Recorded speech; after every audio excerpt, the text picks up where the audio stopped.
My name is Aaron Edwards, and I'd like to talk today about one of the contributions and innovations of the Torah, or the 5 books of Moses, which comprise the core of the Bible, the Hebrew Bible, or the Christian Old Testament as we know it. That one of the great contributions of that book, or those books, is the concept of sacred time versus sacred space. Because if you're this person here and you want to get from here way over to there, and your spirituality is tied to, say, a temple or a ziggurat, how are you going to get over there with that kind of luggage? And so what we see here in the pyramids of Egypt is the principle of sacred space, that one would travel, leave your village, go up and worship God at the temple.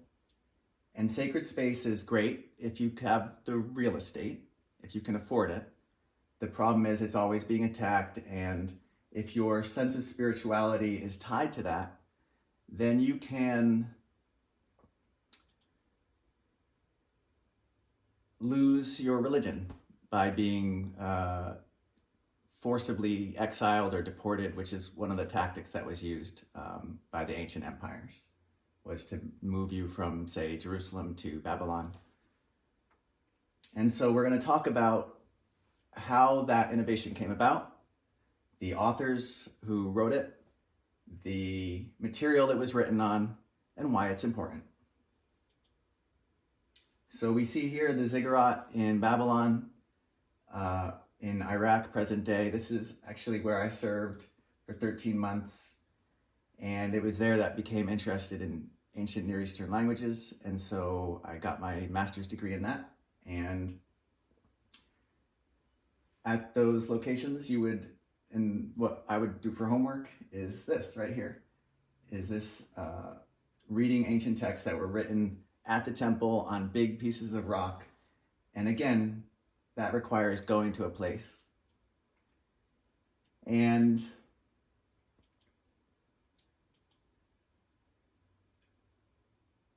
if you wanted to do a portable version of that, you could take tablets like this, made of clay, and you could take a reed and write your writing.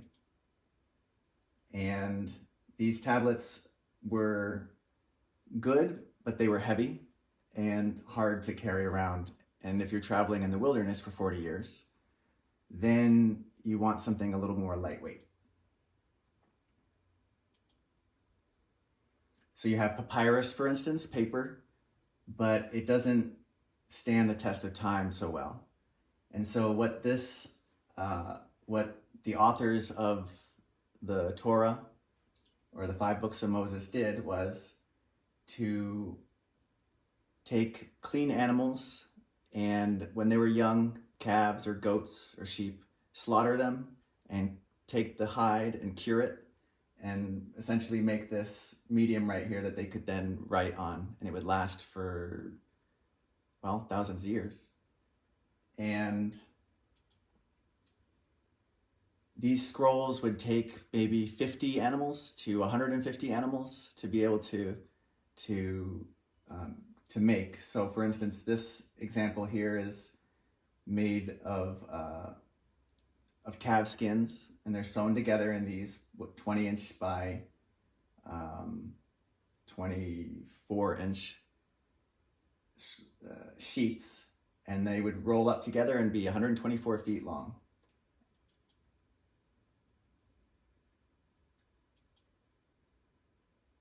Here is an example of the library in Alexandria in Africa, where the scrolls would be kept.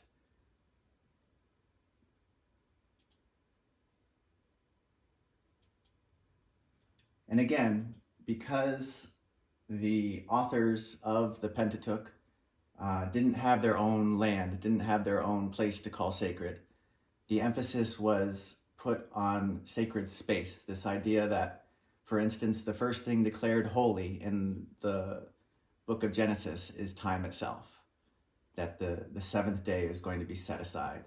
And by having the idea of setting aside certain cyclical times be they days, be they weeks, months, seasons, up to 70 years is covered in the law of Moses.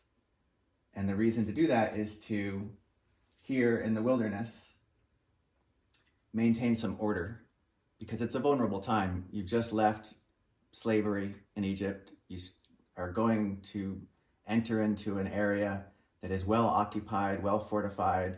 People don't plan on being kicked out anytime soon, and you got to fight them.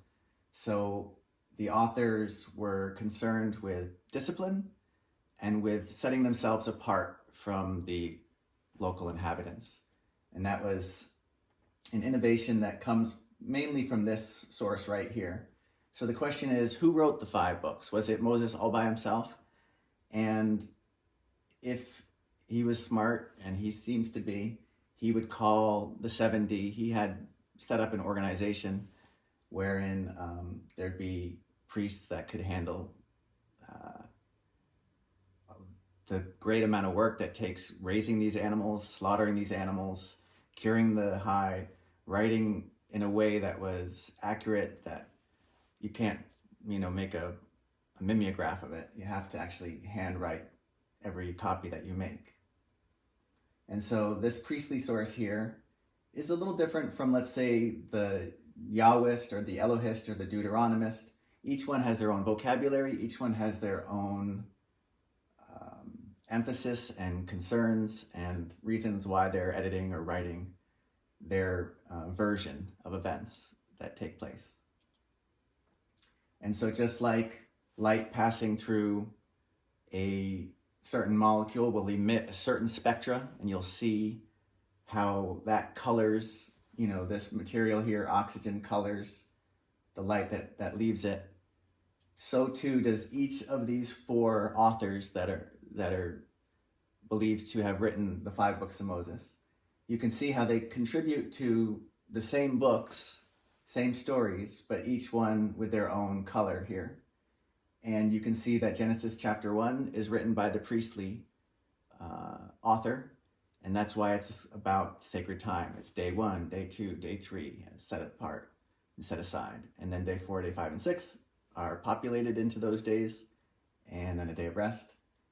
And over here, when you get into Leviticus, they're also concerned with time. It's just more like how to observe the high holy days, the festival of Passover and the festival of Yom Kippur, the Day of Atonement.